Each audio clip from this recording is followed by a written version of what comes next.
Morning, everybody. Good morning. How are I'm you? glad you. We're still sleepy. We're still sleepy. I don't know Yeah. how we're still sleepy, but we're still sleepy. Oh, you have no idea. I'm like, man, I'm burning the candle at both ends. I'm getting. I usually sleep about 4 or 5 hours a night, anyways, and Yeah.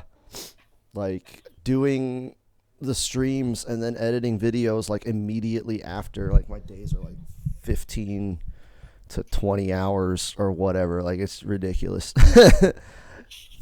Sounds and pretty healthy. yeah, Personally, for me, I only need 5 hours of sleep, and I am functional. That's all I need right now. That's all I need. Yeah, that's pretty much it. But I'm definitely gonna scale back a lot of the editing that I've been doing just to be able to put on my priority is the stream, and so if I post less on YouTube but my stream is dope, I'm cool with that. I'm cool with that.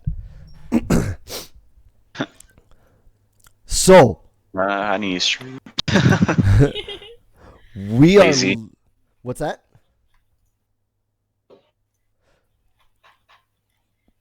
Hello.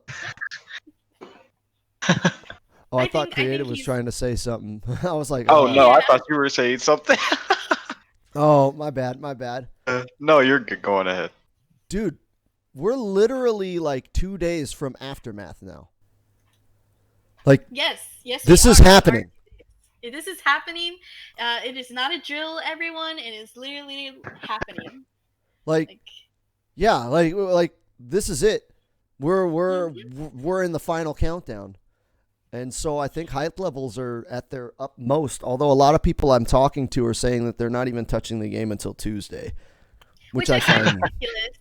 I find it yeah. ridiculous because it's like unless you're trying to take a break from the game, like you're basically just not touching the game at all, Yeah. and you're literally trying to come into a new game. Like I understand it, but like at the same time, like the expansion's not even out, and any changes that you're gonna see are really gonna come down to like the characters that need those nerfs and buffs, and if there is a nerf and buff, and just the armor breaker, and even then Stephanie and many of the other developers at NetherRealm have already said that not all variations are going to have the armor breakers.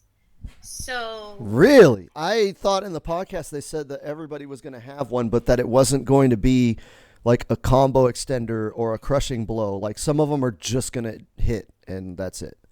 so based on the tweets that Stephanie made, I think she corrected it in from the podcast, not from the podcast, from the Combat Cast to now basically.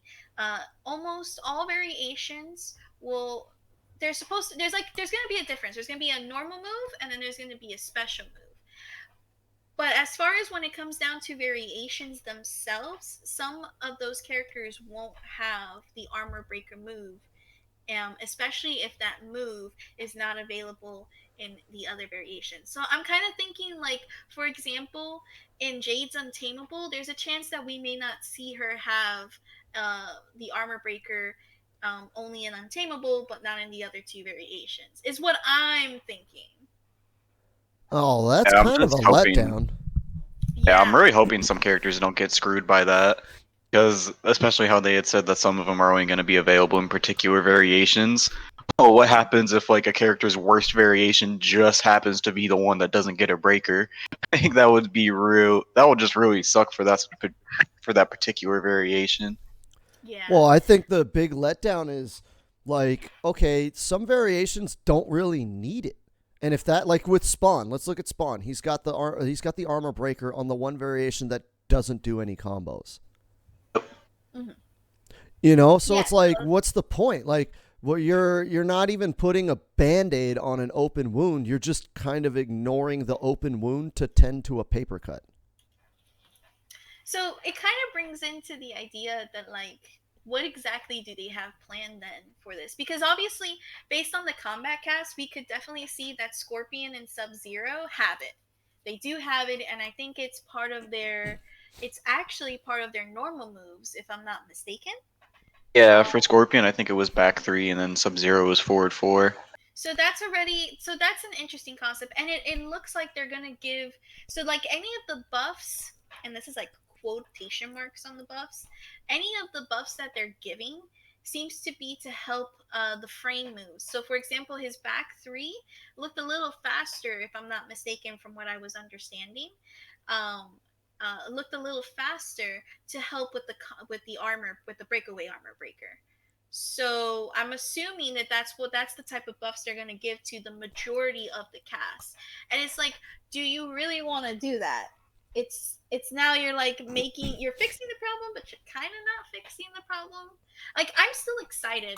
I know a lot of people have been kind of like, oh, I'm disappointed now because of what they're saying, or oh, this doesn't make any sense. This is like NRS sucks and stuff. And I'm like, I feel like this is something that a lot of people have been asking, and it's a lot of work, and it's honestly, it comes down to the high level gameplay, because when you have the breakaway armor, it's a mind game in of itself right now without this patch and aftermath releasing. Like, it's a mind game whether or not you want to do a down two to secure at least the maximum damage while they have their two bars, or set up something once they use the breakaway. Like, it's sort of a mind game as it is right now. And now with this patch that's coming, it's going to add into more of a mind game. So now we're having like Inception type mind games. Well, I don't see, that's the thing is I don't think that the breaker system is a mind game. Like right now, basically whoever has meter has an advantage. And like whoever doesn't have like decent breakaway combos. Like with Kung Lao, I can do jump kick, dive kick if you break away, and I do more damage than a down two. But it's like if you don't have something like that, there's no play and counterplay. And I was kind of hoping that this armor break move was going to add to that of like, oh, okay, if you do the armor break move and they don't break, you're leaving damage on the table. If you do it and they do break, you can extend your combo. So it's like the counterplay of are they going to do it, are they not? But if it's not even a universal mechanic across the entire cast and variations, and if they're going to do something stupid like put it on variations that don't even have combos, then to me it's just a wash. It's like, what is it even there for? Like it's not going to change the game at all. Like if I have it on variation 2 Nightwolf, the grappler variation that has one launcher, which is like, or two, he has the down 2 crushing blow, and then he's got the well, no, because the Rhino Charge crushing blow doesn't even launch. So he has no launchers. So if that's the variation with the breakaway, it's like, well, what's the point? What is he going to do? Yeah, that And won't even matter. I thought it was interesting what they did with Sub-Zero, how it's his forward 4 crushing blow. Because Sub-Zero's strength has always been that he has lots of unbreakable damage. So I felt like, oh, okay, his doesn't extend a combo and he has to use a crush. So, like, there's some kind of, risk versus reward. He's losing something, he's giving something up, but he doesn't really suffer from breakaway. Like, breakaway doesn't really hurt Sub-Zero. So I could see why his is a little weaker, whereas Scorpion's gives him a pop-up, and I'm like, okay, breakaway really hurts Scorpion. So it's kind of cool that he has that. And I thought that was the direction they were going to go in, is like, okay, like if you don't really need it, then yours is going to kind of suck. But if you do need it's it, yours kind is of going a to be weird good. thing. Yeah, it's really weird because I definitely feel like some characters are going to be benefited way more than others. Some characters you probably won't even wind up using the armor breakers, and others you'll probably use it like multiple times in a match. Yeah. And I feel like that's what happened with Spawn, because honestly, with Spawn's third variation and with that armor breaker, when they introduced that concept, it's like everybody said it was cool, and then you don't really see many Spawn players actually using it. In fact, they're actually using something different. They're either using they're not even using that variation as much. They're using the second one. So it becomes like, Yeah. well, what's the whole point at that point? Except for the very few that are actually going to use it. And when they actually do use it, it's like you have like a category, then a subcategory, and then a subcategory inside a subcategory. And it's like, again, it becomes like, for me, I still think it's a mind game, because at the end of the day, you don't know. Like for a character like, for example, Cabal, you don't know if that person's gonna break away or not. So the best thing you can do is either do a down two or set yourself up for the next set of combos now that you know that he doesn't have meter, that person doesn't have meter anymore. Yeah, and I mean, you use the example of Cabal, which everybody's kind of playing Speed Demon. Breakaway doesn't even really affect him. Because if you extend your combo after Nomad Dash and try to do hook grab and they break away, like it's not like they're going to get up and punish him, you know? And Exactly. Yeah. I'm after hearing this right now, I'm kind of like that has tempered my hype even further. Like I was excited. No. I was super excited because I was like, okay, there's going to be play, there's going to be counterplay, there's going to be things you can do. This is going to be a universal mechanic across the board that everybody's going to be trying to take advantage of. And now it's like, well, it's not going to be universal. It's like, okay, well, like, are they going to do to every character like what they did with Spawn? That's my concern is like, are they going to give the breakaway mechanic to the variation that doesn't even do combos? Like, is Highborn Katana going to have the fucking breakaway No, mechanic? that would You know? like I Like, know. Can we just okay? Before we continue, can we all agree that if Katana gets buffed again, we're all picking up Katana because it's ridiculous that this character has been getting buffed nonstop since day one, okay, and has like it's ridiculous. And I feel like in that instance that like that's she's gonna probably benefit it from the most. I feel like I don't know, I don't but think let's just so. No, I I still don't feel know, like Katana's man. not that good. Highborn like basically is a must. If you're trying to play that character, you have to play Highborn. That's the only variation that's any good. The problem with Katana is like hitbox issues. Like if you jump on her, even if she lands the hit, you can punish her for full combo. Like in a game where jumping is good, right? It's not like jumping is bad. It's not like Tekken where like you hardly ever jump. Like in this game, jumping is good. And if somebody jumps on Katana, even if she hits the fucking back one, like the rest of the string whiffs and you can get up and punish her, even though she tried to stuff your jump. Like they've got to do something about that. Otherwise, Katana's not going to be seeing high level play that often outside of Highborn, which everybody agrees Highborn is kind of boring, and that's why a lot of Katana players aren't playing her. If she gets buffed again, I'm dropping this game. She I don't gets like know. that 50%. I She gets a don't. 50% or So unbreakable. Whew. someone mentioned to me that it looks like it's going to be Fanlift that's going to have it, and most likely Highborn won't be having that anti-breakaway move. It's interesting. I don't know And how fan lift like. What's the yeah, point of fan lift? It already Yeah, same. doesn't break. You can't break out of fan lift. Yeah, that's what I was just about to say too. I don't see why they would give her that. Like you can't that break fan lift in like most of her combo damage. Yeah, she gets a lot of combo damage after fan lift, but like the breakaway doesn't really hurt Katana like it used to. When you could Yeah, break out of she's getting fan a lift, she good would die. minimum. Yeah, she's getting a good minimum before you can even break out. She's Yeah. already kind of cashing out. I kind of want to kind of do like a guessing game in a sense, and like I feel like we should pick like the three characters that we feel will definitely either not have it or will have it, and kind of see, because I feel like everybody on Twitter has been kind of doing that and kind of saying, yeah, this is I feel like it's this way or I feel like it's that way. I don't know if maybe the breakaway, like the actual move, is with a move that's connected with a crushing blow. It Yeah. how I feel No, like I that's hear also you. the other line that they're kind of like pulling too. Like any of those moves that like are a crushing blow, I'll use Katana again. Square Wave has a crushing blow if you do a counter on a max distance. Um, I feel like that's the trail that they're trying to go for. Maybe. Yeah. I actually thought Square Wave would be her breakaway move, anti-break move. Because I was like, it's got a That's what I crushing was thinking. blow that you don't really see all that often. People don't really do it. And it looked like with the precedent they set with Sub-Zero was like, that's a crushing blow you hardly ever see.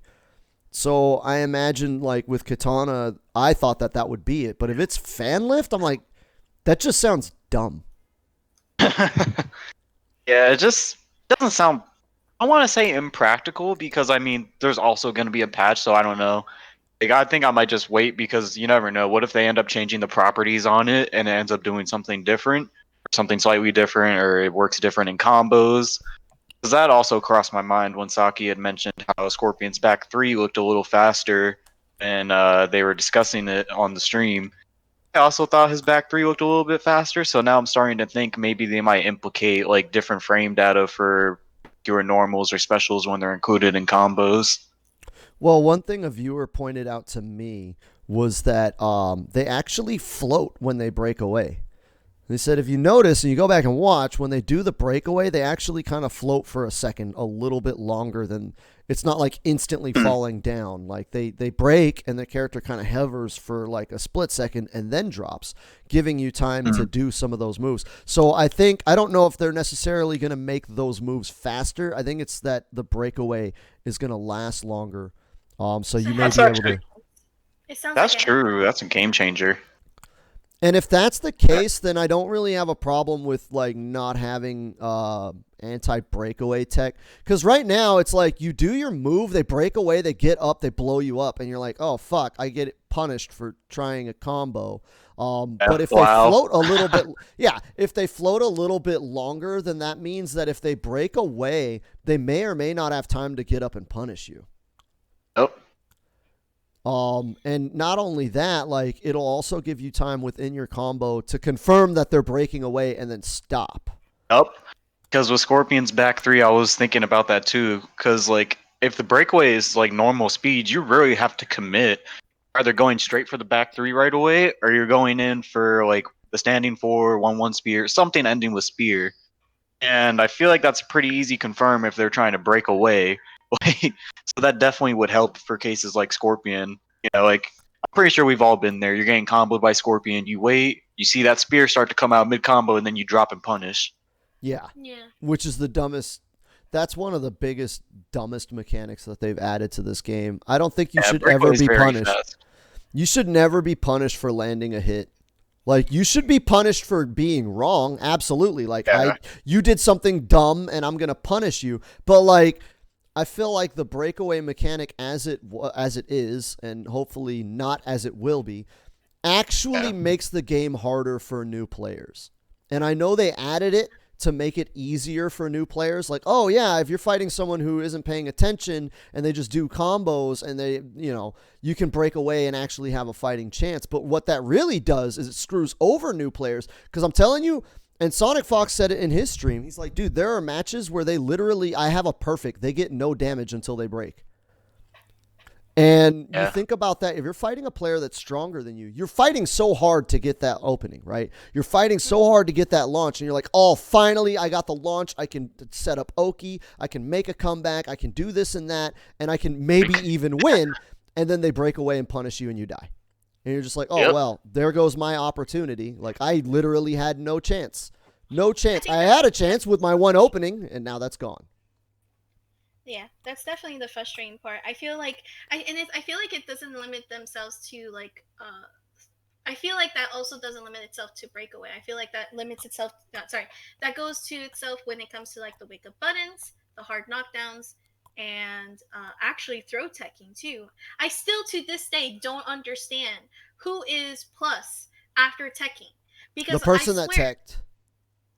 It doesn't feel that way though. It still feels or at least they should be.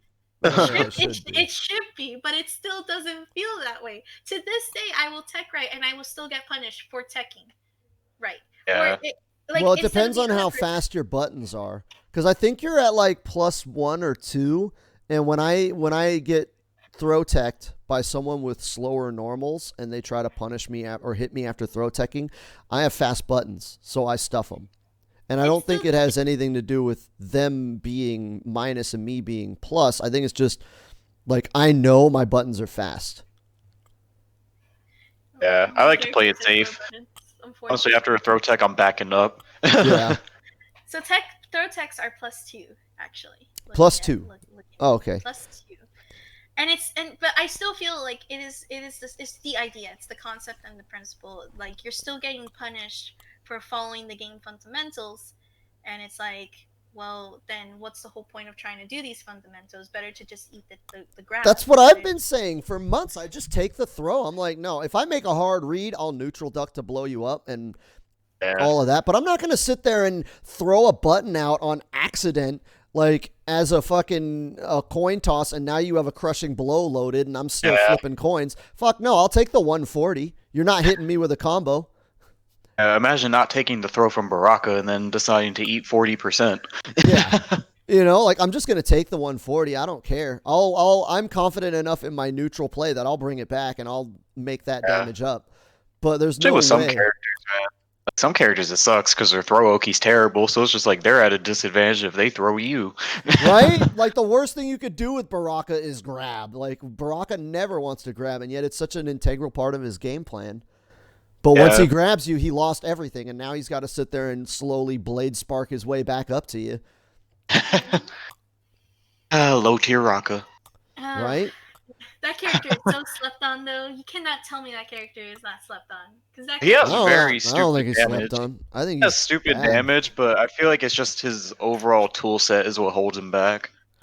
I think variation 2 and 3 are the two that are good, but they're not very fun. They can open people up, at least. Yeah, like at least they can mix you up. I think variation 2, I'm starting to come around to variation 2 probably being his best because at least he can play as a zoner, which I think is he the has stupidest a lot of shit. stuff. Like, who plays as Baraka to be a zoner? Who looks at the monster with claws and says, "Oh yeah, I want to play that guy from long range"? Like, Yeah, who I used the to just fuck go designed that? I was like, damn, the best way to play him is to actually try and zone for a little bit. Wow. Yeah, you know, I mean, like, it's still fun, but it takes a while to get in. It kind Who of brings does me to that? this next point too. Like, with this aftermath, like, what are the chances that this game is gonna be able to bring back that fun factor? Because you just mentioned now that like the second variation is like not that fun, but it's useful. And when of course then we look at like Raiden's third variation, and that's completely useless. Like nobody's using Truth and Light at all. So like, you know, what are they gonna? What are their plans in terms of when this DLC comes out? Uh, how are they gonna bring back the fun factor in some of the characters that we're playing? well, I think the feel like fun factor is still there. It's just not there equally. There, like Jackie, right, is a lot of fun to play. If you hate Jackie, it's because you probably have never played as her. Because once you get that character in your hands and you see all the shit you can do, you're like, holy fuck, this is fighting games, baby. And I think that's the problem is that like too many characters, like they kind of overshot making the game accessible. Yeah. And like I get I'm fine with like variations like Nightwolf's variation 2. Like I'm fine with the or Bullock Kotal Khan, like them getting some kind of gimmick. Like, okay, Kotal Khan doesn't have a whole lot going on, but in Bullock, if you get your totems out, you can be a boss for a second. And I think that that's fine. But making the combo variations like not have any utility other than combos is the problem. Like if you play Spawn, he has all this cool shit. You can't use any of that cool shit if you want to actually have combos. And I think that's the problem. Like the combo extenders shouldn't be 2 slots on your character on your character loadout. They should be everybody should have some sort of combo launcher. And like at least like if you have a second one, maybe make that 2 slots. But make like more than one too. Like make more than one. Like Jade has only one. She would need another one. yeah, Jade's only combo launcher is 4-2-1. One of her most unsafe moves, and she doesn't even get a whole lot out of it. And it's like just doing string into special move, like that's fun if you play the game like 2 hours a month and like you just want to like beat up the computer. That's cool, and there should be stuff in the game for that. But so many characters are hampered by the fact that they have no offensive capabilities if they go for the combo variation. And that's why you don't see characters like Nightwolf. That's why you see characters like Jackie. You know, that's why, like, at least with Liu Kang, again, he doesn't have a whole lot of combos and damage output, but like his pressure and is so obnoxious that it works, and he's kind of fun in that there's like mind games off of his pressure. But too many characters are just so watered down, and like Noob Saibot is the most fucking boring shit. Seeing Double is the most boring fucking character in all of fighting. So Love it. I love it. So hard though. Love seeing people. Like, Dude, like literally that character is 4-2-2-1 slide and 1-1-3 slide, and that's your command list for the whole fucking fight. That's it. That's what you do. Like, come on, Four slide NetherRealm. boys. Yeah, like you're telling me that the studio that gave us a character like Jackie or Kung Lao or Garrus, who have so many things that they can do and so many options, is the same studio that gave us fucking Scarlet, who is just boring and garbage. Like, do their character Scarlet. designers not communicate? Like, it seems like the guys who developed Scarlet are entirely different studio from the guys who developed, like, Jackie. It just doesn't even seem like the same company to me.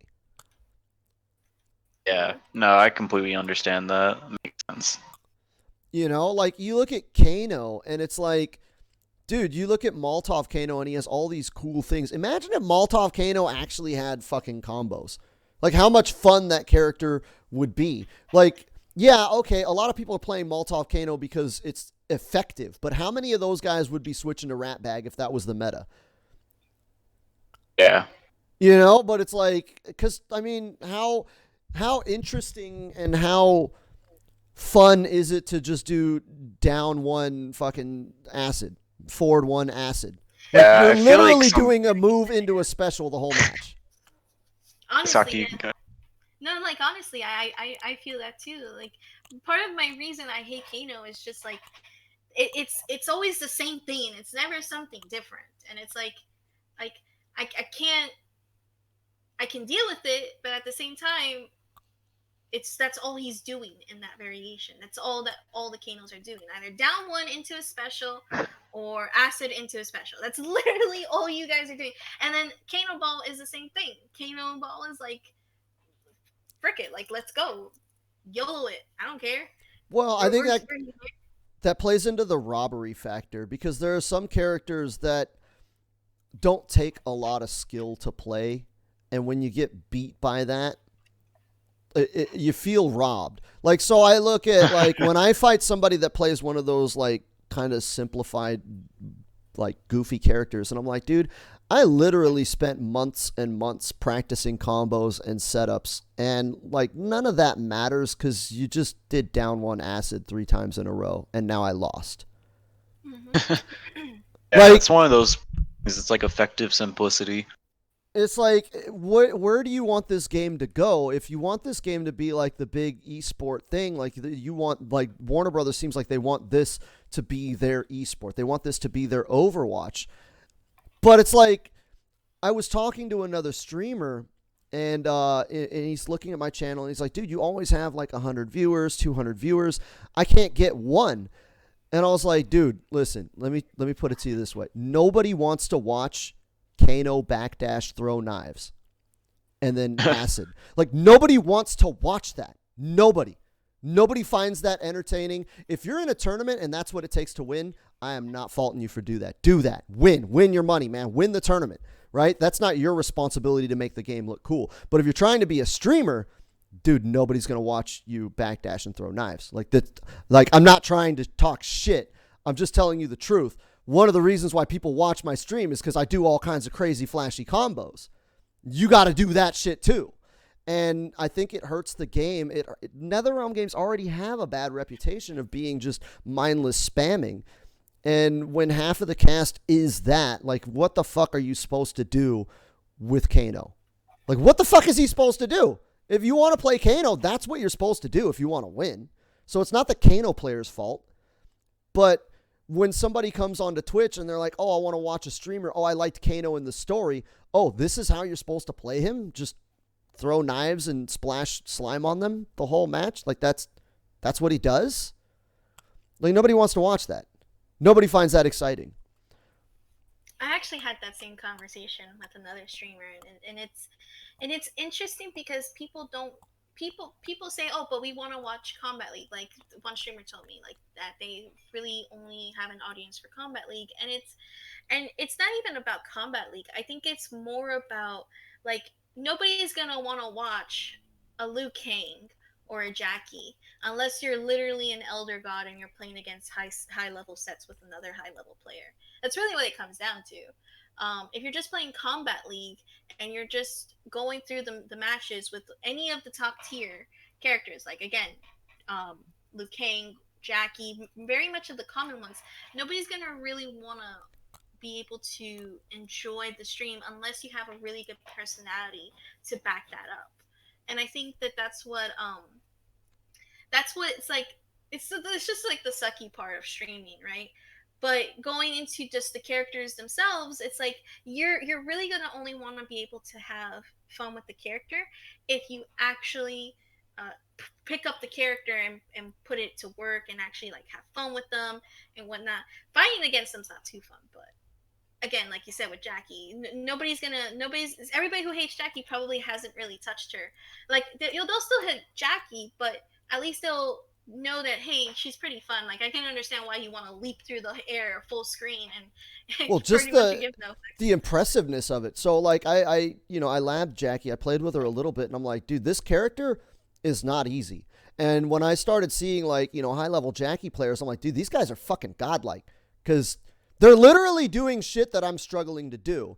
And that's cool to watch. When someone, like, nobody watches fucking street ball, right? Nobody goes down to the local rec center to watch like a bunch of 40-year-old guys play fucking 3-on-3 basketball. They go to watch the NBA because they want to see LeBron James dunk on people and do shit they never seen before. And I feel like that's the problem with MK is that you don't have that disconnect between your average online scrub lord and like the best in the world, right? If I watch, a high level tournament and I watch like a high level Baraka and he's sitting full screen hitting down back one, down back one, down back one, R1, and it's like, well, I could fucking do that. Like, why am I going to waste my time watching these guys just scrub each other out? Like, I could do all that. That's not entertaining or exciting. But when you see someone doing Jackie stuff and when you actually try to figure out how to do that and you're like, holy shit, that stuff's hard. Like, wow, these guys are pretty impressive. They're doing things I can't do. And then you want to watch that. And that's the problem with the game right now. I feel like it's got it has bad optics because people see the spammy nature of it and it just doesn't look good. And I think that I credit a lot of my channel's success to the fact that I play Kung Lao because his combos aren't easy to do and they're flashy and they look cool. And so a lot of people can't do them. And when they see them, they're like, wow, that was fucking awesome. I'm going to watch this guy some more. But if I were like playing Liu Kang and hitting forward 4-3 into fucking flying kick all day, like nobody's impressed with that. You create your tech. I think you mentioned it last podcast that like people want to see players create their own tech. You don't like they're not looking at the person who's beating Evo and Evo champion. They're looking at the person who's basically saying like, yo, that's like, for example, like that's the Saki down 2 tech right there, or the Armani Viz tech after parry and then you do it down 2. Like people are looking to make like the actual people wanting the credit are actually looking for their style and to promote their style. I mean, like I know for me, when it comes to my streams, and the reason why I've been growing is because when they come to my streams, I'm introducing them to them kind of like an educational type of gameplay where like when they come in and they have questions, I got you. Here's what you can do, or here's what I like to do, and it's worked out for me so far. And I think that with that kind of bridges the gap between the casual and the competitive, and on that aspect there too. But yeah, people are looking to just create their own tech. The ones that are really focused on that, not hey, I won Evo, even though it's a great accomplishment. But people aren't going to remember you except you're just an Evo champion. Well, but you think about it, you backtrack a little bit, and it's like, who is winning Evo? Sonic Fox. Sonic Fox is creating tech. I mean, I don't think that those two things are mutually exclusive. The person that's winning Evo is the one that's coming up with all the tech. So I think that that's definitely something to take note of like, yo, like maybe you should go and find your own kind of in-game expression, because the guy or the person or the creature or whatever the Sonic that does that is the one that is winning. I think the problem is that people don't know how to cross that gap. That's the problem. And I don't think the game encourages that. It doesn't, like, I see why they dumbed it down a lot, is to kind of encourage people to like funnel them towards the harder stuff. But when like the harder, more technical stuff is just bad, like, why am I going to play Nightwolf in the combo variation when I can pick like Kano and do down one acid and Kano balls and throw knives the whole match and win with that? And no, so people see that and they're like, all right, I figured out the game. I've done it. I'm done. I beat the game. I know how to win. I beat people left and right, and then they drop it because there's no depth. You could sit there and play Tekken for literally decades and never hit the bottom of the ocean. Whereas, you know, if I'm playing Liu Kang, like there's definitely a ceiling of like, okay, I've done all I can with this character. We're not going any further with it. Yeah, I hear you on that. I've definitely felt that, especially since like I'm a mostly play collector character loyalist, and a few months in, it was pretty much just like, oh, I think I might have found everything. And thank God there was a patch, so it changed everything up. So, you know, like more tech to find out. But there's definitely a ceiling, especially when you only stick with one or two particular characters. I definitely feel like that's why some people kind of like drop the game or they take really long breaks. It's not only because there's a ceiling with particular characters, but because I feel some characters are sealed off, if that makes sense. Like, I feel like they're sealed off by archetypes. Like Nightwolf, I feel like people don't play Nightwolf as much anymore because his archetype is pretty strict for the most part. It's down 3 mind games, whether he's going to do down 3, or down 3, 1, down 3 grab.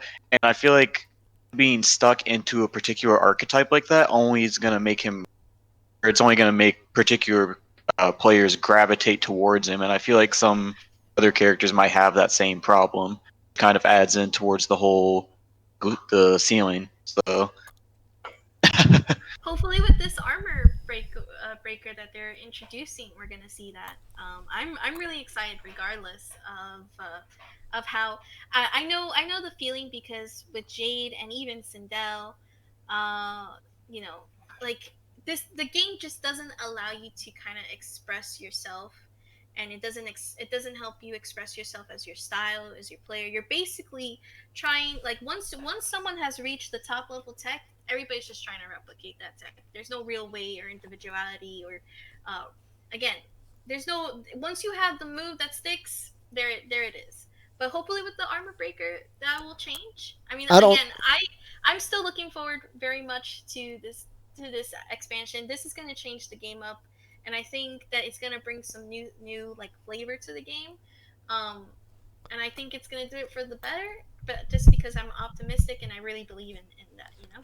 Well, I still love the game. I'm not really like caring about the armor break, just because I think the armor, like the breakaway system, is just a problem, and I've kind of learned to deal with it, so I don't care. And like hearing that it's kind of a half-ass fix for the problem kind of breaks my heart. I'm more interested in the adjustments. And yeah, I'm more interested in the small stuff. Like yeah, Fujin's gonna be cool. Breaking breakaway is gonna be cool, but like, yo, is Shao Kahn gonna have a freaking 10-frame mid hit confirmable combo launcher? Like, that's the shit I'm excited about. And I was kind of discussing this on my stream. I was like, dude, this might be too good to be true, right? Is Shao Kahn really going to have a fucking 10-frame mid hit confirmable combo launcher? Because they've already said that 434 is going to be special cancelable, but are they going to fuck with it? Like, is it going to be nerfed to be like 15 frames instead of 10?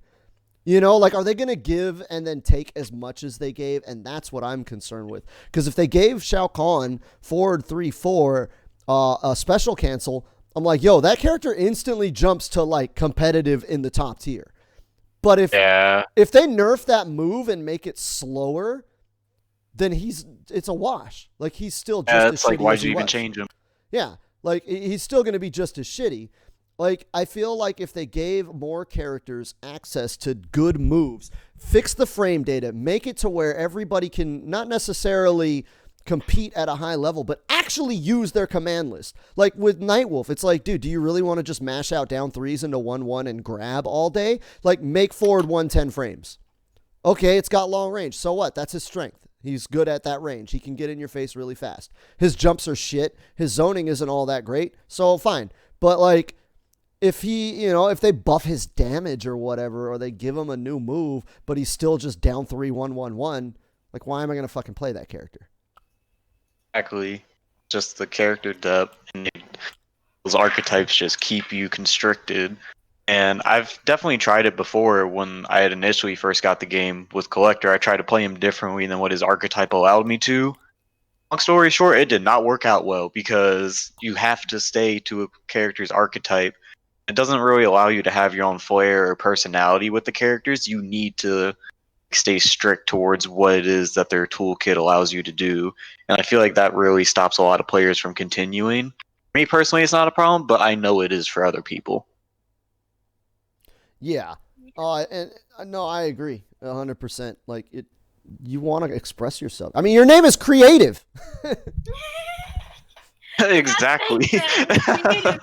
Like, this is your namesake here. This is what you were meant to do. I'm stuck with command grabs all day. Okay, so I want to do this. Okay, I'm gonna go each and like to the two of you, and I'm gonna ask you three characters. Where are they gonna get nerfed or buffed? Honey Badger, you're first. So you're saying what 3 characters I think are going to get nerfed or buffed? Yeah, no you can get into specifics if you want, but 3 characters that you see are gonna get a nerf or a buff. I don't know what direction they're going to go in, so I'm going to give you the characters that I want to see get buffed and what buff I want to see from them. That would probably be better speculation, maybe, you think? Yeah.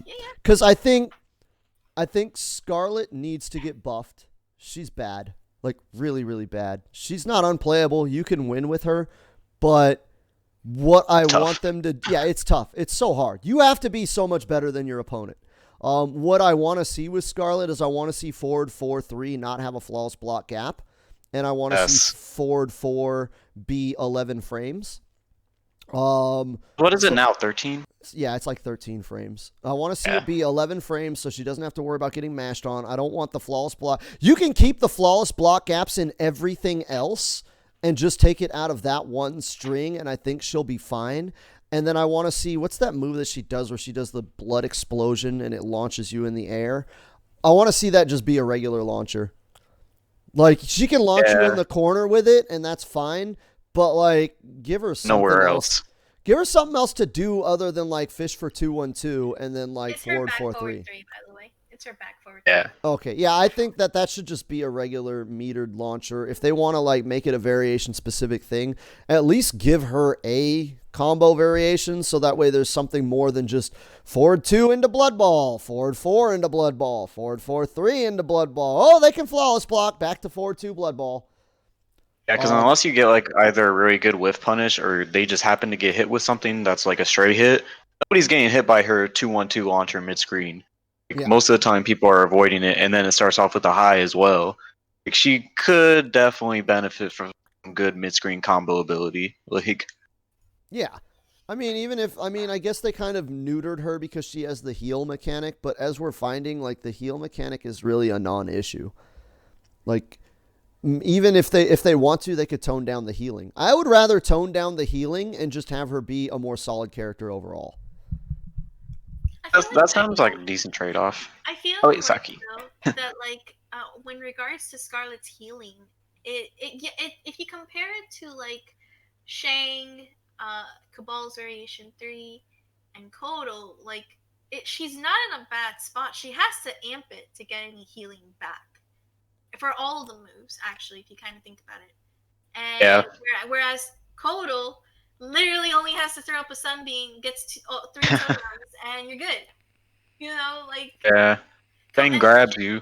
Yeah, and it's the same thing with Cabal and Shang. Like Shang, you can, if you have Variation 2, you still need to do the special move and then set it up. It's a setup. And then, of course, he has the throw that gives him health back. And then you have Cabal, whose really health only comes back if you actually do the gas mask, and even then it You have to needs to stand be in like, it.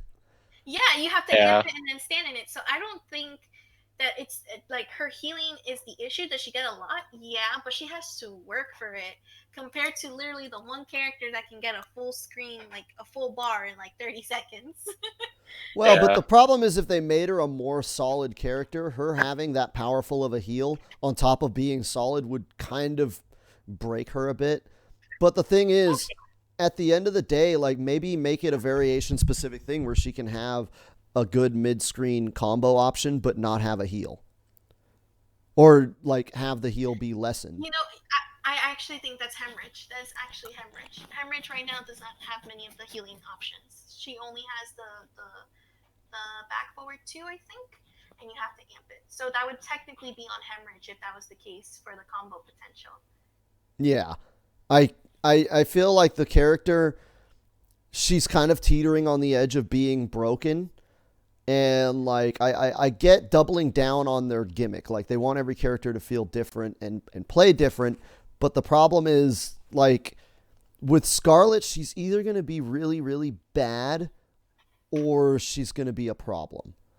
And I would rather tone down what makes her unique a little bit. Not take it away, but tone it down a little bit to where she can compete and not be broken. And the healing mechanic, I think, is the reason why she's so bad. Because she just needs to hit one amplified Blood Ball and, like, basically a combo is gone. But it works for Garrus. You look at Garrus, and his healing mechanic doesn't really break him, and he has all the tools to compete. So I'm like, why is it Garrus isn't hampered by his healing mechanic, whereas, like, Scarlet is basically unplayable because they're afraid of the healing mechanic being too strong? That's actually a pretty good point, to be honest. You know, because I look at, like, from the perspective of the developer, right? Like, I don't have any character loyalties. My loyalty is to the game. Like, yes, I love Kung Lao. I play him a lot. But, I'm not sitting here, like, advocating for nerfs or buffs for Kung Lao. I look at the game as a whole. What do I think will help the game better? And I think having more competitive characters will help the game more. But also, I know that with the way certain characters are designed, they're kind of teetering on the edge. Like, if Scarlet had big damage combos and really good shit, like, the healing is broken. So I get why she's kind of neutered. I would rather have the healing be a small gimmick rather than be a core part of the character, and then just have a more complete character. Kind of like with Garrus. His heal is like a small gimmick. The character doesn't win because he heals. Whereas it looks like Scarlet is built to be a character that wins because she heals. And I would just tone that down. Okay. Next character. So next character would be Jade. I think Jade, the problem I have with Jade is, like, honestly, I think Emerald Defender is her only good variation. I know a lot of people are loving Jaded, and, like, even Sonic is saying Jaded. I know you play Untamed, right? I play all 3, actually. Yeah. Well, the problem with Jade is, like, her other 2 variations are supposed to be rushdown variations, but their rushdown is a gimmick, right? Like, so, like, everything in Jaded basically can be neutral ducked, and then you can block the flip kick on reaction, the only mid out of that run stance. And so everything, so you can technically mash out of it too. Yeah, so, like, everything is a gimmick out of that variation. And with Untamed, like, Untamed is really, I think that's probably, outside of Emerald Defender, her strongest variation, but it's just so boring to hit back 3, staff, back 3, 4, 3, staff, back 2, staff slam. Like, you're just kind of throwing staff slam at the end of everything. And you're just kind of ticking away at them. Yeah, like, she's just basically rushing you down with staff slam over and over and over. Like, it's not really exciting or entertaining to do, play, or watch or fight against. Like, she's rushing you down with no threat. Yeah, like, it's like, what's she gonna get? Like 12%? Yeah, you know, and it's just kind of annoying that you have to hold block most of the match. But, like, even then, if she can't get in back 3 range, that variation's kind of like that variation is basically a boring ass zoner without any projectiles, you know. Yeah. And so I would say, like, give Jade First of all, I would make back 3, 4, 3, not a dial string, so she can actually stagger it. Because basically what it is did she do one hit? Nope, time to press buttons, right? Like, is it one hit or is it all the hits? That's it.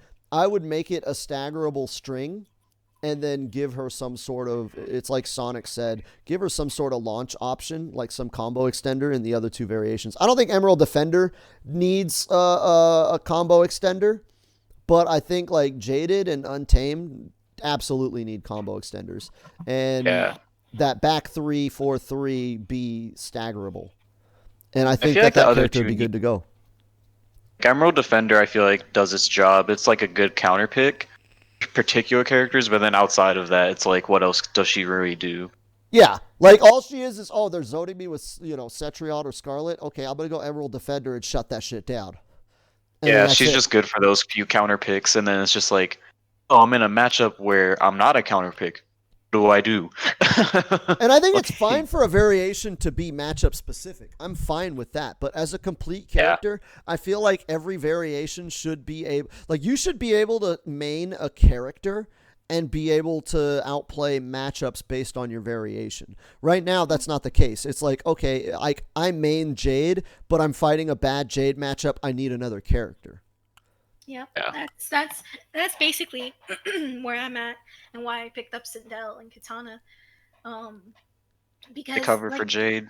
Yeah, it's the cover for Jade because the rushdown aspect and the pressure, and it's really the pressure, may not be the rushdown aspect, but I have a better time actually putting pressure as Sindel than I do as Jade because I can't stagger as much with Jade. I can't do, even with Jaded, I can't do that.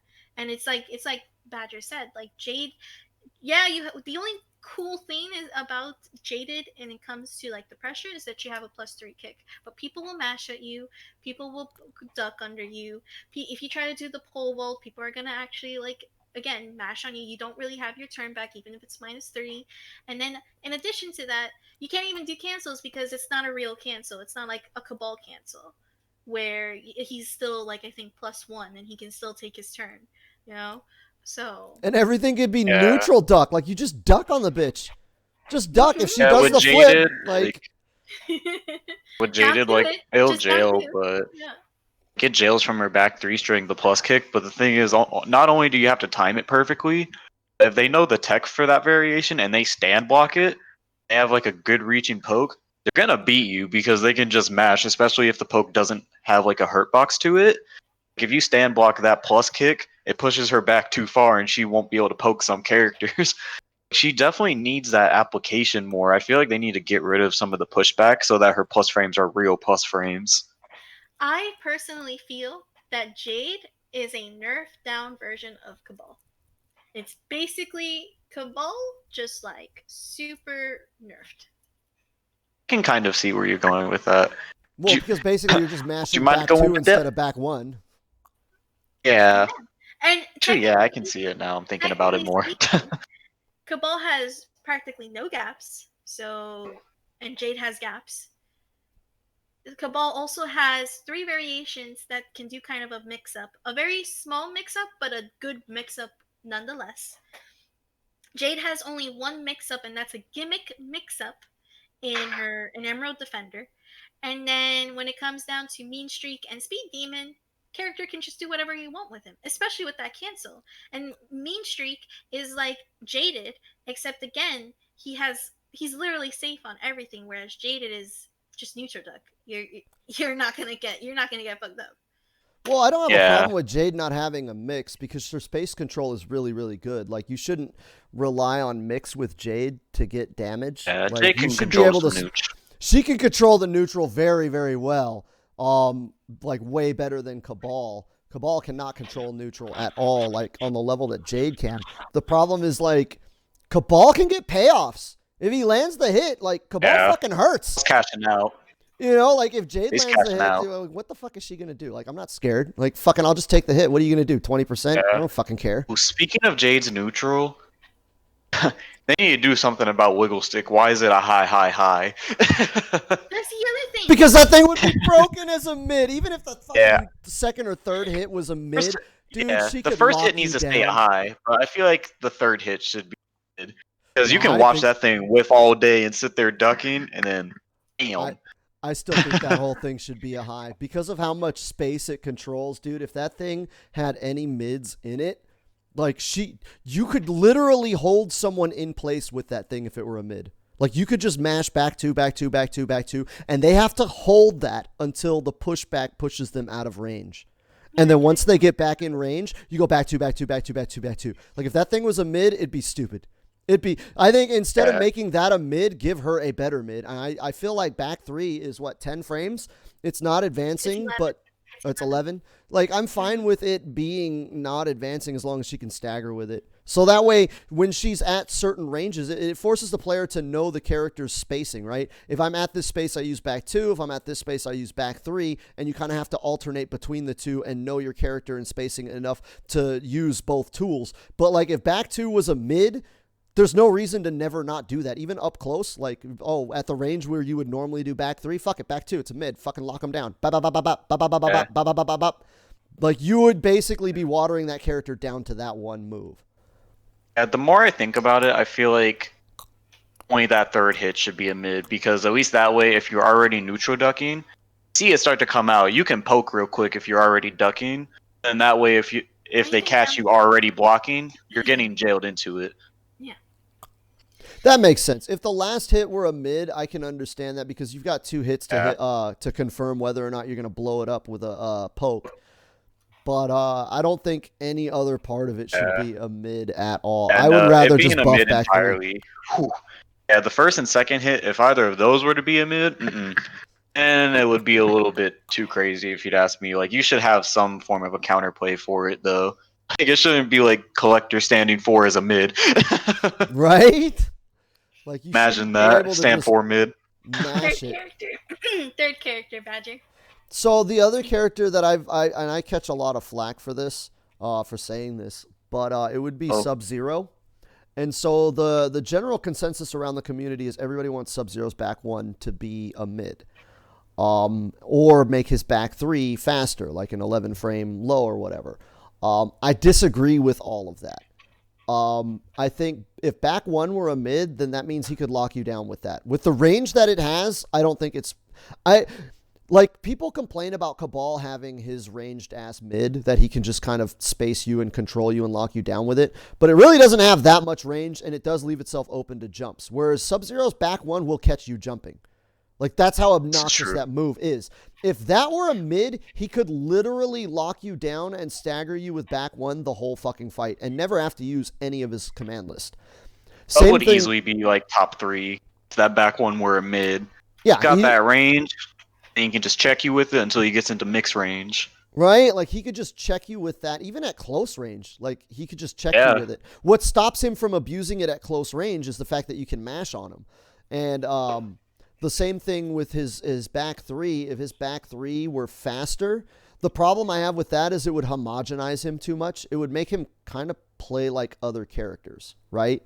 And as much as I want everyone to have a good mid, I don't think that would be best for the game if, like, literally everyone were just hit confirming a good mid into combo, right? Let's get somebody that does something different. And so the change I would do for Sub-Zero, and this is going to be my hot take, all right? And I already know this is going to get clipped and thrown out on Twitter, and people are going to talk shit. I say for Sub-Zero, make forward 2 17 frames startup. And here's the reason for that, right? I already hear the groans, right? Here's the reason for that, okay? One of the things about this game that is a problem is that online and offline are 2 different games. So online, you have a character that plays this way, and offline, he does not exist. And I would rather bridge that gap between the two. Right now, forward 2 is reactable offline, and it is not reactable online. And everybody says that this character has the juice online. I feel like if you made forward 2 17 frames, it's no longer reactable, but you can still mash on it. If he's still going for the Unga Bunga forward 2 up close, you can still low poke him. And the fact that back 3 and back 1 they're still mashable either way. If Sub-Zero gets into the range to do forward 2, you could still mash on him. So there's a way to counterplay the overhead. But the overhead, he's still going to be fishing for the mix-up online and off. Basically, somebody that goes online and plays the game, and then they go and finally get the courage to go offline, the game is going to be the same. And I feel like that is a bigger issue because, the game has sold 11 million copies. There's millions of people playing it online. You go to a tournament and there's 40 people. So to encourage more people to go and participate offline, I would like the game to be more consistent between the two. If someone plays Sub-Zero or learns the Sub-Zero matchup and they go online and they learn, how to fight him or fight as him one way, and then they go offline and it's an entirely different game, everything they've learned and practiced means nothing, they're not going to be encouraged to come back. And I don't think making forward 2 frames faster just to get it out of the realm of reactability is going to make the character any better or worse than he is now. It's just going to make him more consistent because he already plays the same way. He already does the same thing he does. It's just it works online and it does not work offline. So him not having a good mid would make him unique. Him having a good mix would make him different from everybody else. It's not like he gets a lot out of that mix in most variations. Only one can lead to a combo. And people that play the character online will be able to practice and take that offline. And I think that that's better for the community as a whole. And that's my hot take. I already know everyone's going to shit on me. That was a very hot take. So everyone's already going to shit on me. It was spicy. It wasn't even just a hot take, it was a spicy take. It was a very spicy take. Actually. But I'm saying, okay, pick holes in what I'm saying. Like, tear it down. I really want to hear the criticism because people just shut it down. They're like, oh, well, you're an idiot and fuck you. And it's like, okay, well, why am I an idiot? Like, explain why this is a bad idea. Tell me why back 1 being a mid or back 3 being faster would lead to a more diverse game. Like, why is making Sub-Zero play like everybody else gonna be better for the game in the long run? Like, I know it's irritating to fight. I don't like fighting it. I don't like fighting it either, but I would rather the game be consistent and have a more diverse cast that do different things than everybody play the same. And this is coming from the guy who advocates everybody having a good mid, right? I would rather the game be more diverse and just fucking learn how to fight fucking Sub-Zero. Learn how to fight in the neutral. His overhead has kind of shitty range. It's not like you're eating that shit if you know how to space him right. I could pick Noob Saibot and bait that thing all fucking day and just do forward 2-2, and Sub-Zero really has nothing that he can do about it. So it's not like it's a tactic that's going to blow up every character and like make the game like this obnoxious Sub-Zero fest. There are ways of dealing with it. I can deal with it as Kung Lao, and I don't even have very good neutral as Kung Lao, but I could jump it. I can bait it. I can bait him into doing it and dive kicking it. If I get inside, I can mash on him and there's nothing he can do. It's going to get stuffed by my pokes. Every character has ways of dealing with forward 2 as it is right now, but they also have the ability to react to it. Alrighty, creative. It's your turn now. Man, nobody's got anything. Nobody has anything. All right. I'll just leave that one out there then. I'll leave it out there. It would respond to you, man. It would take me too long. Oh my goodness. That's good. Right. Honestly, you should put that as a poll. We'll make a poll after this. After we're Is done. Badger Hot an take idiot? poll. Is Badger an idiot? Hot take, yes or no? Oh my goodness. Oh. Alright, creative. Let's hear it. Let's hear those buffs and nerfs. Alright, and it was which characters I think will get buffed or nerfed, right? Yeah, so the first one, who's the first one? Ooh, okay, well I'm somewhat confident that my man Collector might actually get a buff. Have you been seeing all the tier lists lately? Boys, bottom 5 on almost every list, so Collector buffs. Like, I don't know what they would change with him, but I could see a couple minor changes. Honestly, I don't want the character buffed. I just want a couple hot fixes, and that's about it. But if they give him more than that, I'm definitely not complaining. So who else? Definitely Scarlet. Going back to Went over Collector, that, touch on the there was a fix that you suggested was that forward 1-2. Yes, his forward 1-2 plus string. 5. And I kind of agreed with that. I don't know if everyone's familiar with what your opinion on that move is, if you could elaborate. Yeah. I'll go into it a little bit. So with Collector's forward 1-2, we all know Collector's forward 1, that super annoying low, the stagger that's -1. The full string, how he can connect it into Bola, if he connects that combo string from max range, it doesn't connect anymore. He actually just can't connect the combo. If you throw out that boa at max range, even when you do hit them, it'll literally they can still block it, and then you still get full combo punished. So for me, it's just the concept of why am I getting punished if I'm beating you out in the neutral, then I still can't get a full combo like I would if I were in your face. So it's like I just wanted to have some hit advantage, so in that way you can actually still connect your full combo rather than having to settle for less damage when you beat them out. Like, I shouldn't be rewarded any less because I have better neutral or just because I have better fundamentals. That doesn't make sense to me. Yeah, if you space a move right, like and actually catch them on the tip, which is what you're trying to do with every move, is space it perfectly. You shouldn't be punishable for having good spacing. Wait, did Badger's audio just cut out, or was that just me? It did. I think it did. Did my audio cut out? Hello? Yeah, it did. But we're good. Oh, well, you're good now. Oh, okay. All right. No, I was just like, agreeing with you that if you space a move out and hit it with just the very tip, like that's what you want to do with a move. You want to hit from the max range at all times, and I don't think you should be punished for being a better player. Yeah, like that. Like you just say that, it's like, huh? It's like you got outplayed, but you're not getting rewarded for outplaying somebody. Like, So you said Scarlet was the next one? Yeah, Scarlet, and I think we kind of already might have went over Scarlet. Yeah. But buff Scarlet. Shao, yeah, we went over Shao as well. So I'll just think about another character I think might get something. I honestly feel like Aaron Black might actually catch a nerf. Because the amount of complaints Aaron Black has been getting lately, I definitely feel like they're gonna nerf his back two slide mix, or they might just nerf his slide as a whole. Like, I wouldn't even be surprised if they fucked around and made it a mid. I'm not saying I would want it to be a mid, but I wouldn't be surprised if that were to happen. Just based on the community and how they're viewing Aaron Black at the moment, I wouldn't be surprised whatsoever if he got a nerf. I feel like they might make the mix up more of like it's not it like because right now I feel like Aaron Black, at least on his 52 card pickup, it's right now either you're gonna get scud shotted or you're gonna get slid.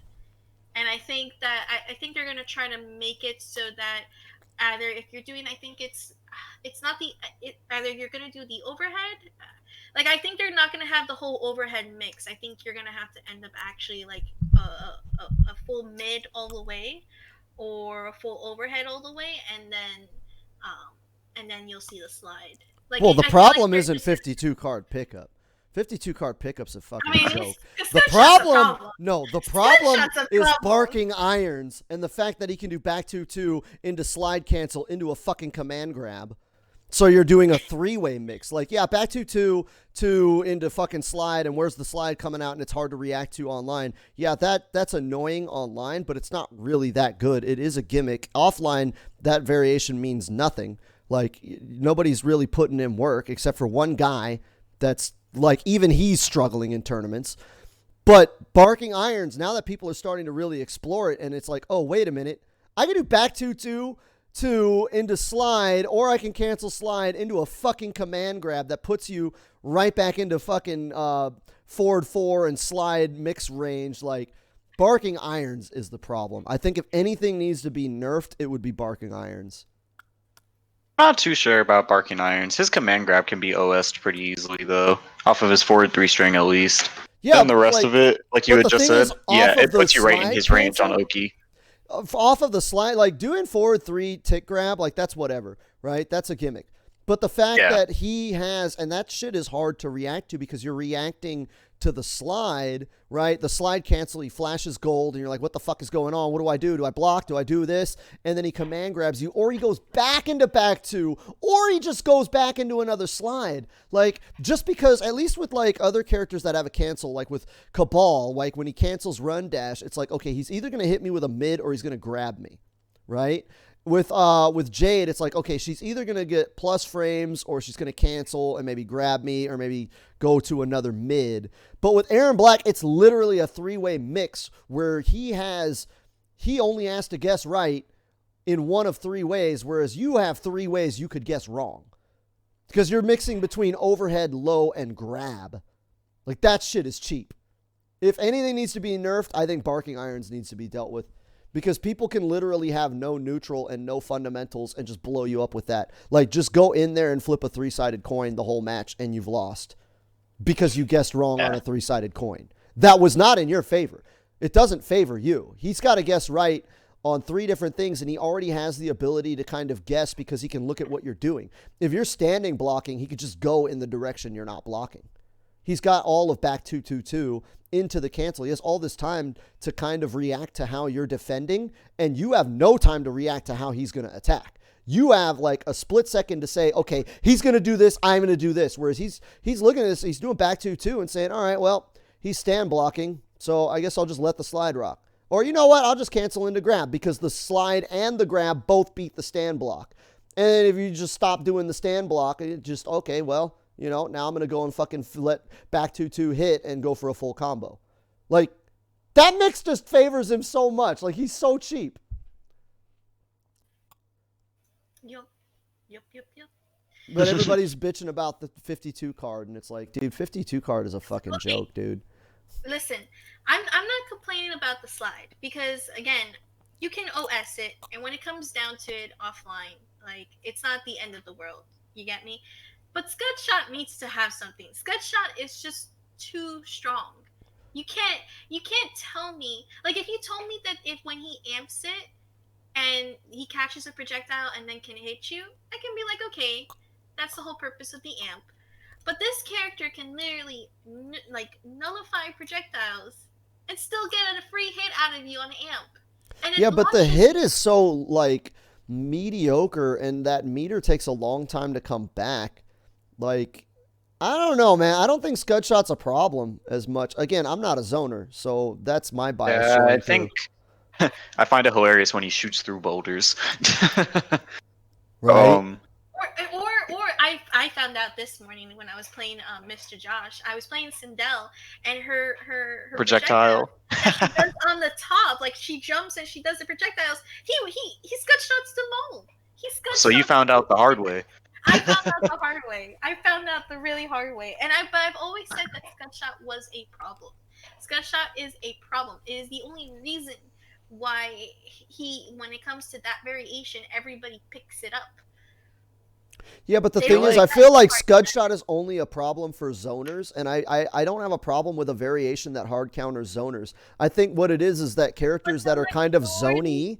But I think if the zoner characters had better options in their other variations, like with Jade, if Jaded or Untamable were just better at rushdown, then it wouldn't really matter that he blows up Emerald Defender. See, I can agree with that. Because when I go against I'm serious. Because when I go against Aaron Black, I'm not thinking, oh, I'm gonna have to use Emerald. No, I'm saying, okay, I can't use Emerald. So the only character I can think of that can maybe get through this is Jaded.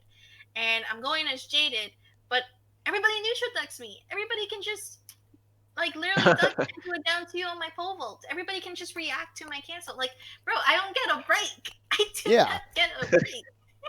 I think if everybody had universal tools like a good mid, then I don't think a character, one move in one variation canceling zoning, I don't think that that's a problem. Because again, if you're in a tournament, like say you're in a tournament, right, or even just Combat League, you pick Emerald Defender and they pick whatever, and you blow them up with zoning, so they change characters to 52 card pickup, you're still up one match. So if you lose that next match because Scud Shot blows up your zoning, you still have a counter pick that you can use to take the next match, and you're going to go into the next match game point with the advantage. So, just a quick question, and anybody in anybody's chat can answer me, or you guys can answer me. Is Scud Shot a mid or a high? It's a mid. It's a mid, I believe. I'd rather be I honestly, you don't have to touch it. Just make it a high. Just make it. No, I'm very serious. Just make it a high on amp. You don't have to do it. You don't have to do anything else. But that seems pretty reasonable, especially since he can hold it. Yeah. Yes, give me the option to at least duck it, so that if I'm going another character, Okay, I'm not constantly getting sketch shot. I know you said that the meter doesn't come back, but this is literally in the span of you're either getting the slide mix, you're getting the vial mix, you're going through so much that by the time the sketch shot comes out, it matters. It really, really matters. Yeah, my only concern would be his up close game because then it would just make his gut shot completely irrelevant. Because Yeah. then you're just getting down to or mashed on. He That's shouldn't my be only using thing. that in the first place. Sketch shot is meant to nullify projectiles, not create. Yeah, it's not supposed to be there to fucking use his pressure, like Yeah, extend that's his true. pressure. It's supposed to be his anti-zoning move. So I can kind of agree Let's say with it unless they being a made high. it. Let's say unless they made it a high and then they made a jail off of certain strings only. See, Saki doesn't have the spicy taste. Saki has the reasonable tastes. I only have one hot take. You guys agreed with my Jade and Scarlet breakdowns. True. All right, for me, I agree with the Scarlet. The only thing that I will say, and that's like the first character that should be buffed, and I will only say that you don't have to touch anything but her flawless block gaps. I think that she should have less gaps than what she has right now. Which is Um, every string.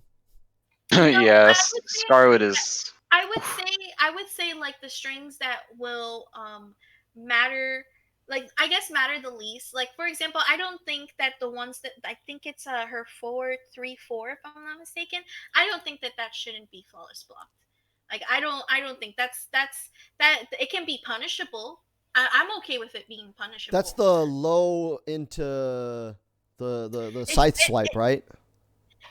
so no, that one can also, that one I feel like shouldn't be either, because that's like another launcher for her. That's one of her option launchers. Yeah. That's literally the one where she like has it. But I'm talking more about like the one where she walks forward and she kicks you on the low, and Oh, then that's she I the think she forward 4-3. Yeah, that was the one I was yeah, talking about. yeah, like that one, those two I think shouldn't be flawless block. Like she should have that option for her. And then if anything, I would say like her one, I think it's her 1-2-4 if I'm not mistaken, her one Yeah, two 1-2-4. Her yeah, main I jail would, string. the main jail string. You want to know why? Because again, she needs it. Like she has a good zoning. I don't want to buff her zoning. And you want to know why I don't want to buff her zoning? Because her zoning, she has literally four options. Like she has tentacle, she has blood spatter, that's the fastest, she has blood ball, and then she has the low. Like she doesn't she it doesn't need to be touched. It's already slow as enough as it is, where a Jade or a Sechion can do solar beam or air razors. Like it's okay. And blood tentacle is the same thing. It's not like Shing's body or Sonya's drone where it literally comes down on them. It's literally you can jump over it, you can OS it. I'm okay with that, but I feel like if you're gonna play her, she just needs those three strings to not be flawless blocked. I can't.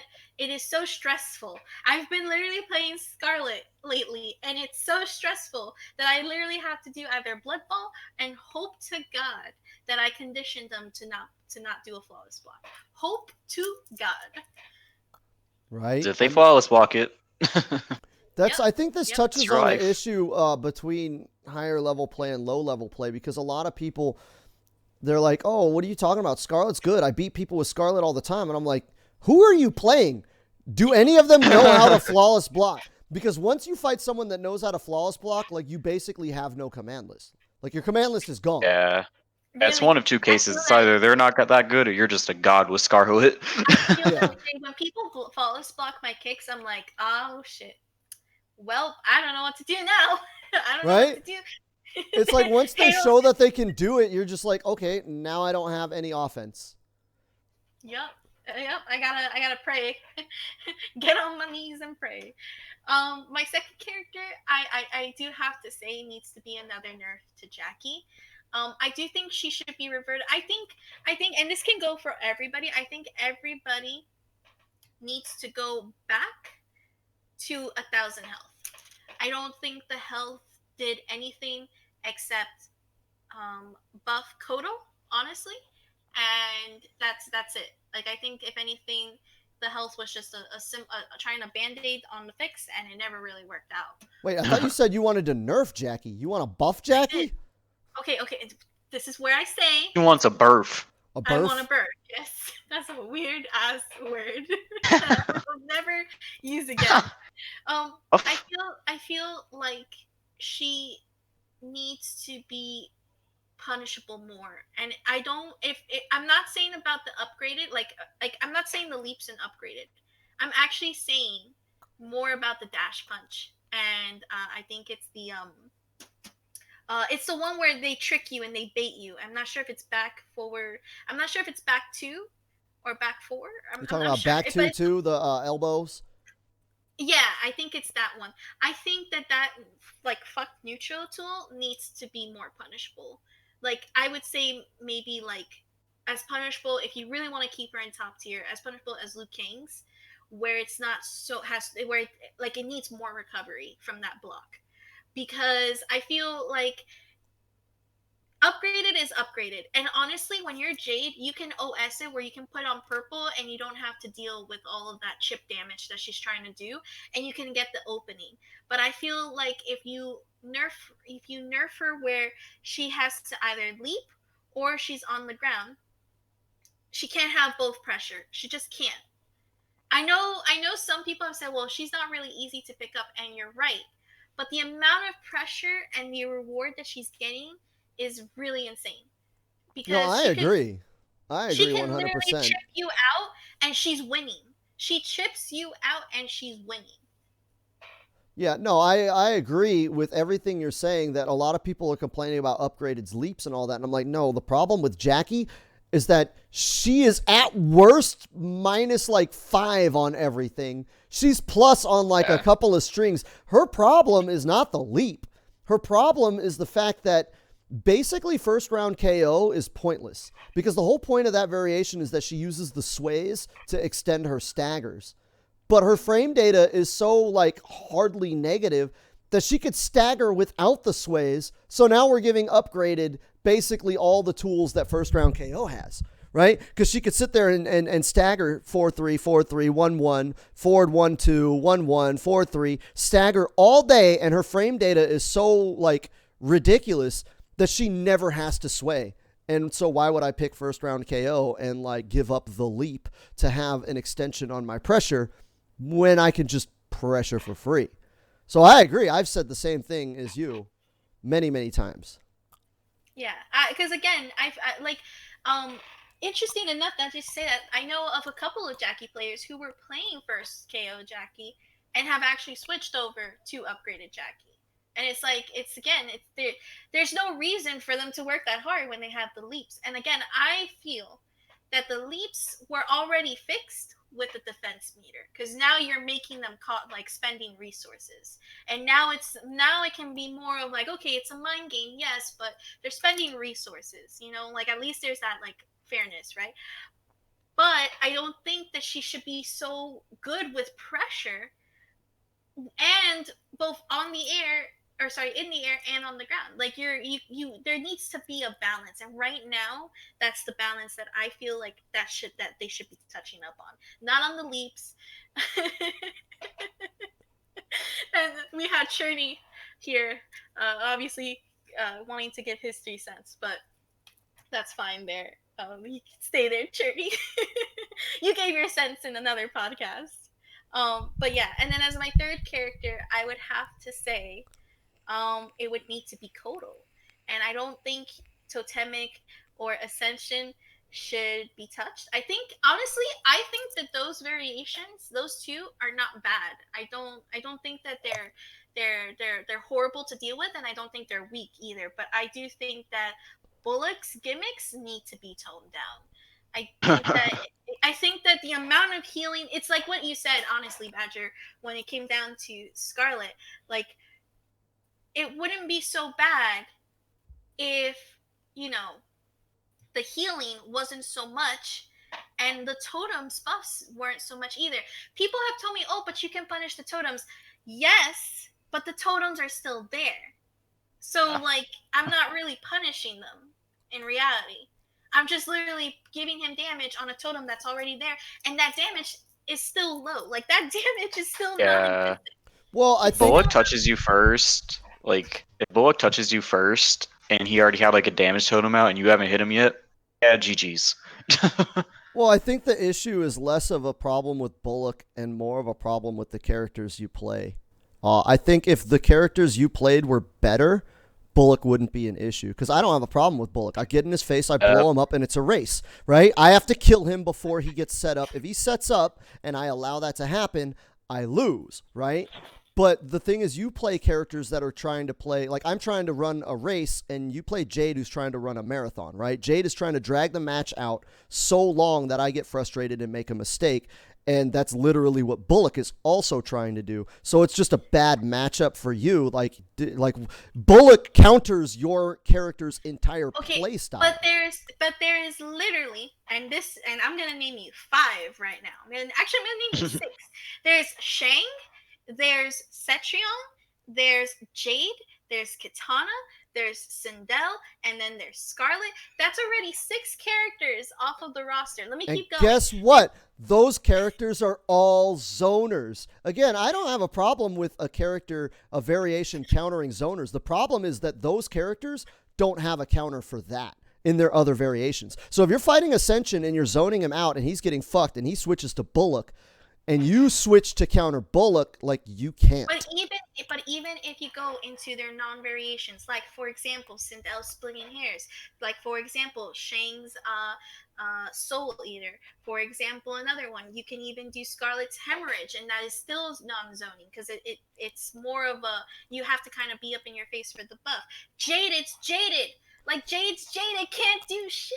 Like, yeah, that's what I'm saying is rather than nerf Bullock, they need to fix those characters. Okay, but you can't tell me that a character literally Cool. can put up 3 totems, that those totems, okay, can stay there for about a minute and I think 20, if I'm not mistaken, if you get all 3, because they reset the timers, and then you only have to do, I think, a damage totem and 2 defense totems, or vice versa, and literally the game belongs to him. He is so good in corner because he only has to do a set up shop and have a sunbeam on him and throw discs out and just catches you with 1 crushing blow and you're done. But think about it this way. If your characters were more effective at killing him first, that wouldn't be a problem. Because again, as Kung Lao, I just kill him before he gets anything out. Imagine if Jade had a variation that could do that. I would rather they make, and this is where I'm gonna actually I'm gonna agree with like Cherney. Make it so that he has to bring out all 3 totems to get to 1% for it.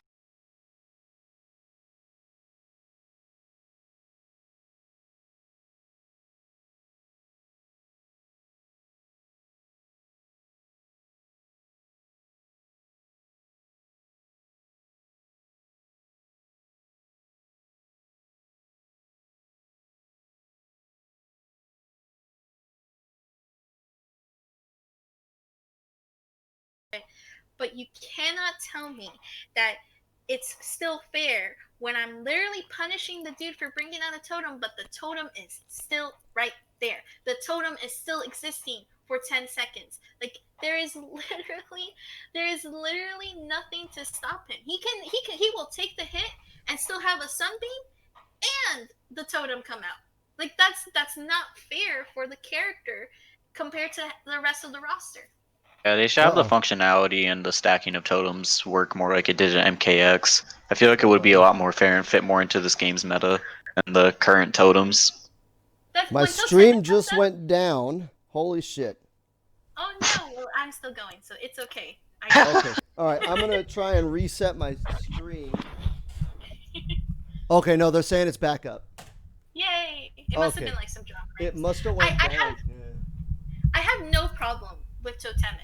And you want to know why I don't have no problem with Totemic? Because Totemic makes sense.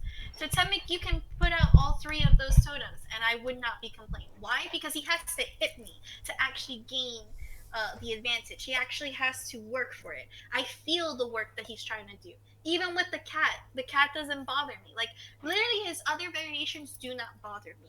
They're good variations. They have the power. They have the damage. It works out. But you cannot tell me the same thing when you're dealing with Bullock. I'm sorry. Bullock is just too much. It's too gimmick that is a strong gimmick, and even with characters like Cabal, I've talked to Cabal names and they've told me the same thing. With Cabal doing opening her mouth and doing damage, there's literally nothing you can do. You really can't do anything. Hold Yeah. on. People are saying that it's just buffering. I'm gonna cut my stream and restart it. Okay. Hold on one sec.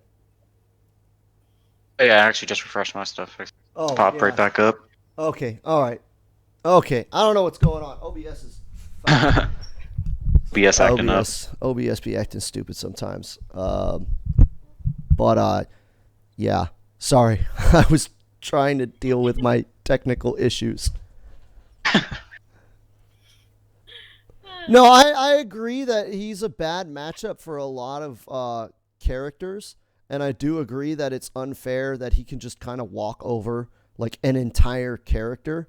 Um, and nerfing him would be fine in that variation, but I wouldn't want them to nerf it to where zoners can do better against it.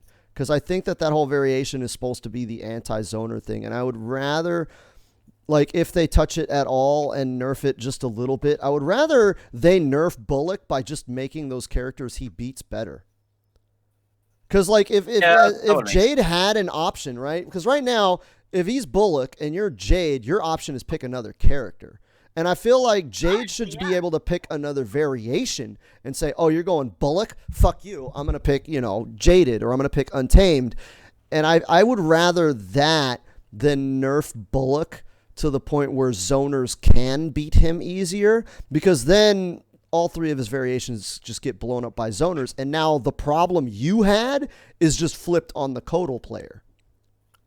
Because now it's like, okay, well, if they're playing Jade, like, I can't beat him with Ascension or Totemic. I don't have Bullock anymore. So now, like, I just can't play Codal against Jades. Like, that would be kind of flipping. You would just be passing your problem onto them. But I do think that it does need to be a little toned down, because basically he's God mode. If he gets all three totems up, it's God mode. And thankfully I play a character that can kill him first. But I don't think that it should be that, like, basically Jackie, Liu Kang, Kung Lao, and, like, those characters can blow up Bullock and then everybody else just kind of struggles. Like, it does need to be toned down a little bit. I like I said, he needs to be touched.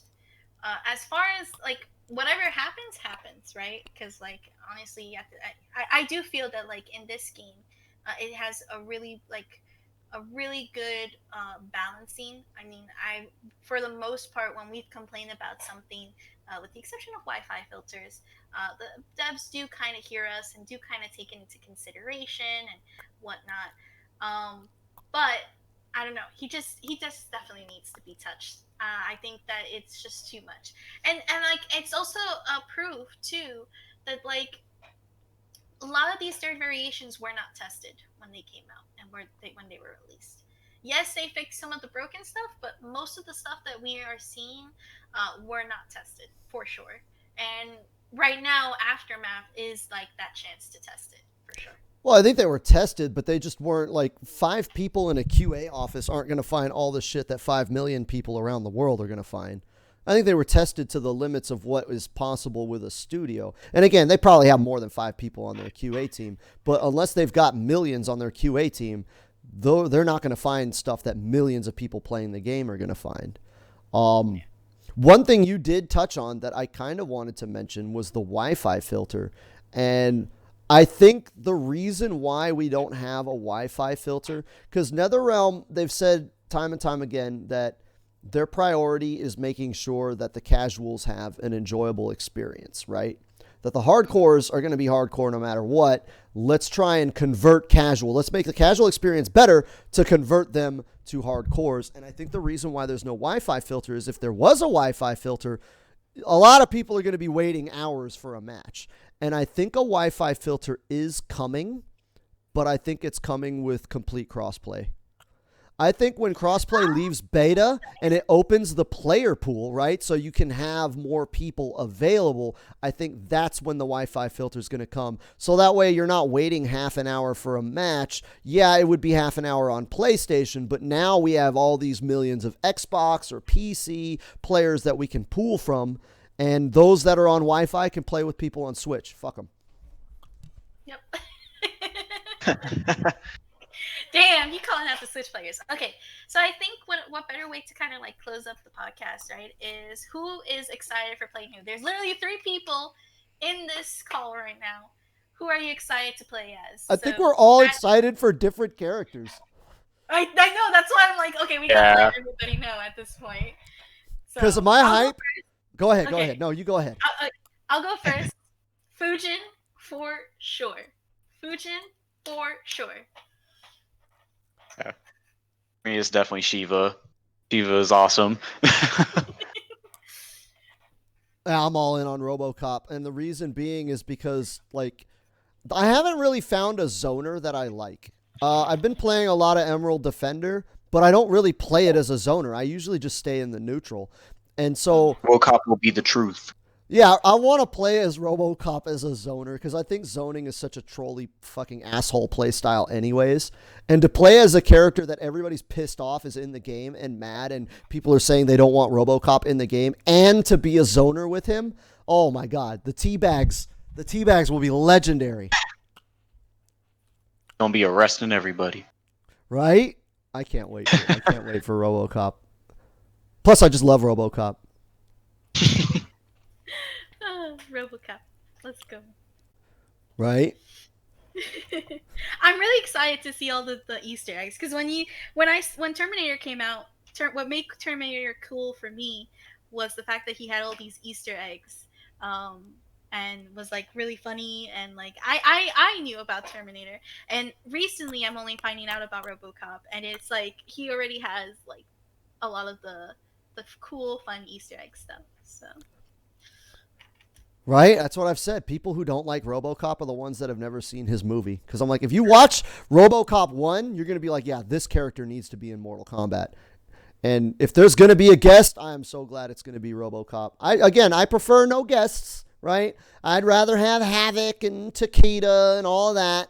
But if there's going to be a guest, I'm glad it's RoboCop. I can't complain.